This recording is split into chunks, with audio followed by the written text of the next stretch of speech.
All right, in this lecture, I'm going to show you how to set up your development environment and create your first Angular project. So the first thing you need to install is the latest version of Node. In case you have never worked with Node before, it's basically a runtime environment for executing JavaScript code outside the browser. In this course, we're not going to work with Node, but Node provides some tools that we need to build Angular projects. So if you haven't installed Node, head over to nodejs.org. On this page, you can see the latest version of Node for your operating system. So here, the latest stable version is 6.11, and the latest version is version 8. Now, this latest version has more features, but it's not quite stable yet. So go ahead and install the latest stable version.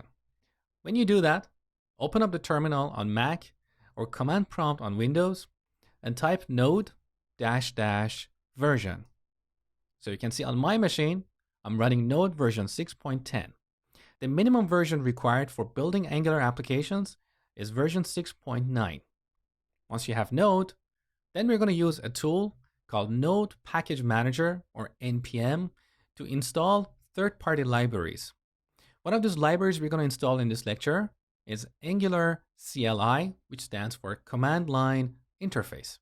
So it's a command line tool that we use to create a new Angular project or generate some boilerplate code, as well as create deployable packages.